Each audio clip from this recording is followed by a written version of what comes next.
Today's case is impressive. It is something that just imagining it, you get goosebumps. Paranormal situations, there are many. But when a boy is involved, it's worse. And I think he's even worse. When he is your own daughter and you don't know how to help her. Stay until the end and leave me your comment to know what you think about this and what you think happened. Finally, and as always, don't forget to subscribe if you like the content. Now yes, let's go with today's story.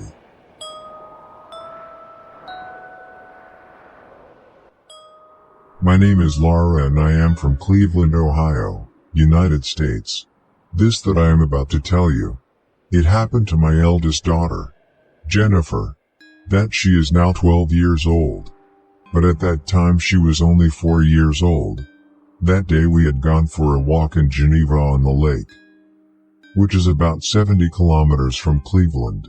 We were back in one of the buses, which does this tour.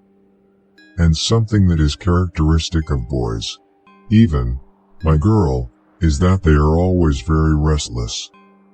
And at that age even more, for what I asked, please, a seat as far back as possible, and away from the stairs, given that the bus was double-decker, so she wasn't tempted to play going up and down those stairs.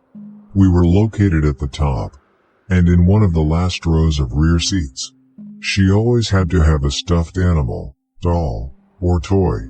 In this way, the trip would become much more pleasant. Since while she played, I don't know, she was so impatient. That time, the bus was almost empty. I didn't have many people. From what I remember, it was the two of us, and a little further on there was a young couple. That surely, they came from work, since they both had a light blue shirt with a company name.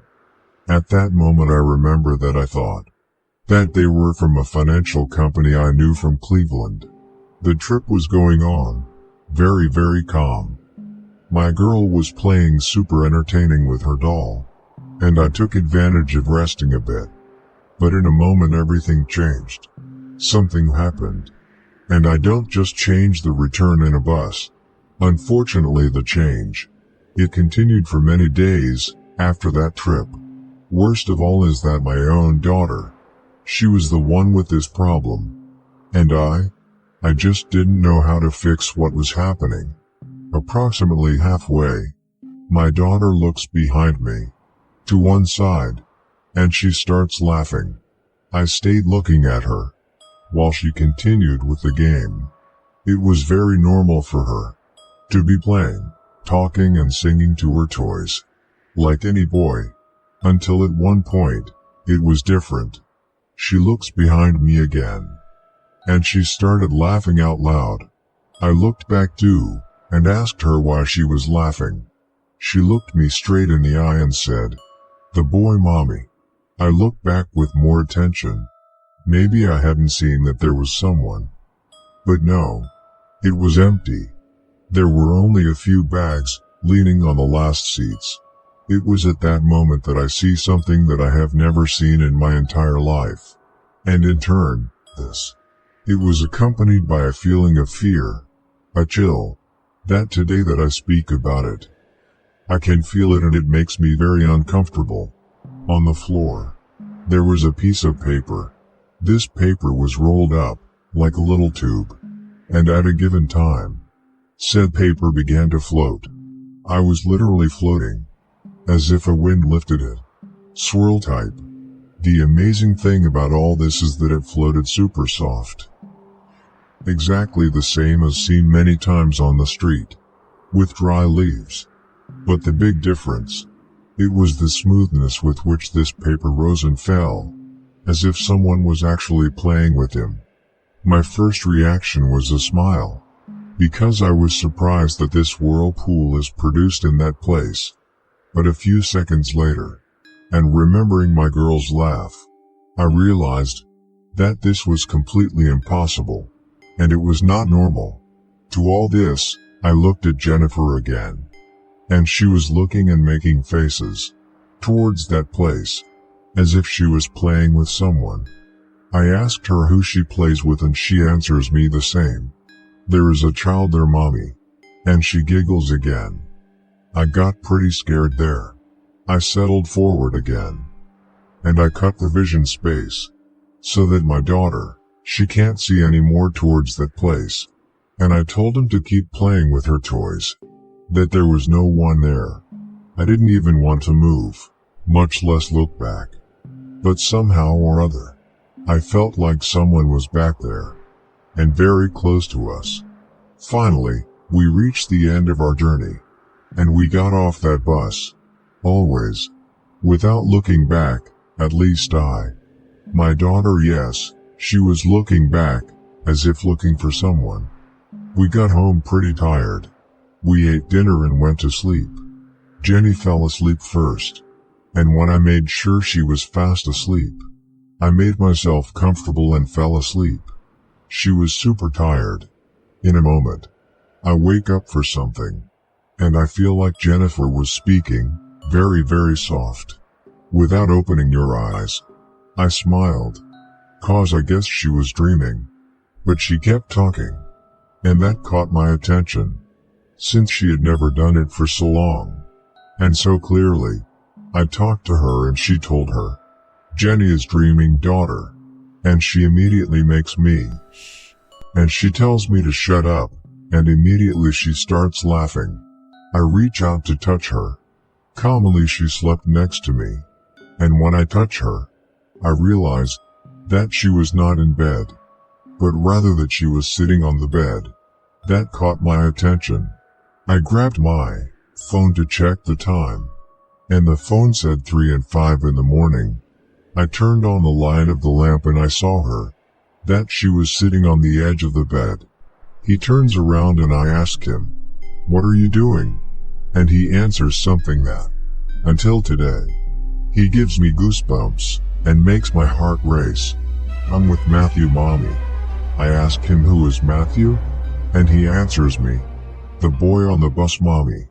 I cannot explain to you the fear I felt at that moment.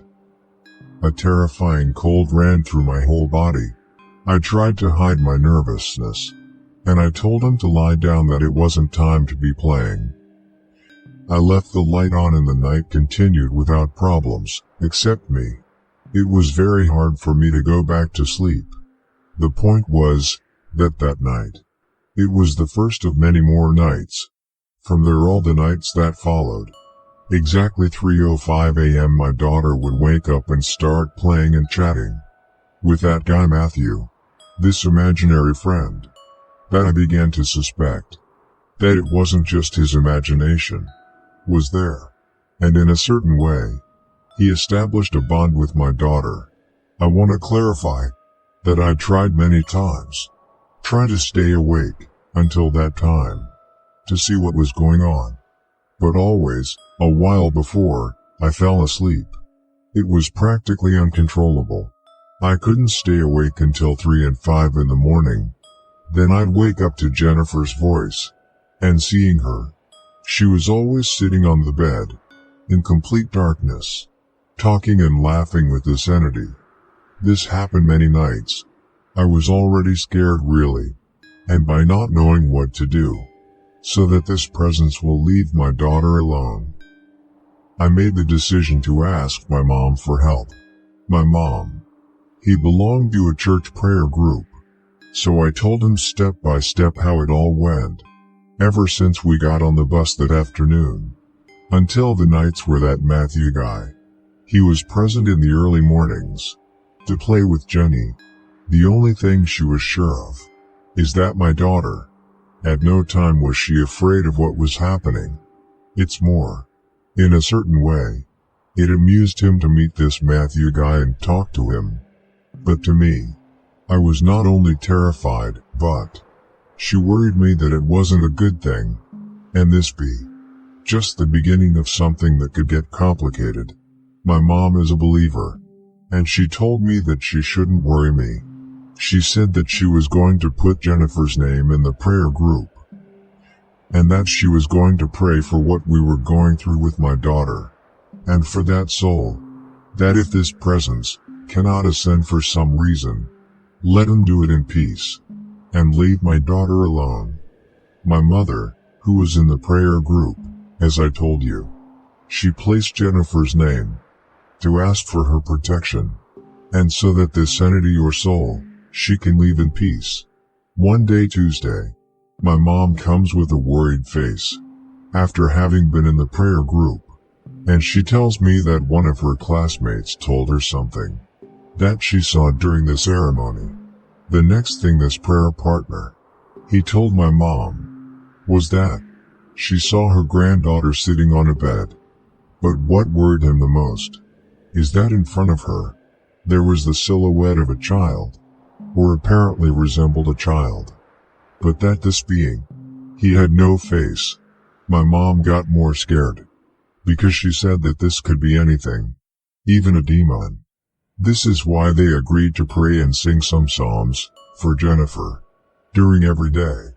This person asked my mom please, that in the next meeting, which was done every Tuesday, I tried to come yes or yes, to continue praying and asking for her granddaughter.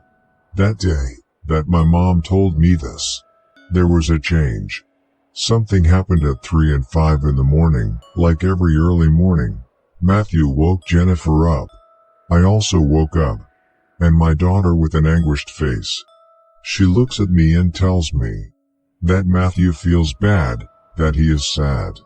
I asked him why, and she answers me saying, he says you don't want him. It was just at the next meeting of the prayer group, where he was strongly prayed for Jennifer's release, that everything improved. Since that day, Jennifer, she didn't wake up at dawn anymore. Matthew, or whatever that presence was, he stopped showing up and talking to her. Luckily she could already sleep peacefully. The subject was never brought up again. Not from me, not from my mom, or even from my daughter Jennifer. No one named this child again. But 4 years later, my daughter, being already 8 years old, in one night, we were watching a horror movie. If I remember correctly, I think it was the Poltergeist movie. I tell my daughter, do you remember that you went through something similar? You had some kind of imaginary friend. She didn't hesitate for a second. She stared at me and said, yes, Mommy. Matthew, he always came to see me to play. Nowadays he hardly remembers what happened those nights. And maybe it's for the best. I hope that this entity will never bother us again. And if it was the soul of a child, that for some reason he couldn't ascend, I hope today he is resting in peace. Thank you for making it to the end of the video. I await your comment to know what your opinion is. I send a big hug to all of you.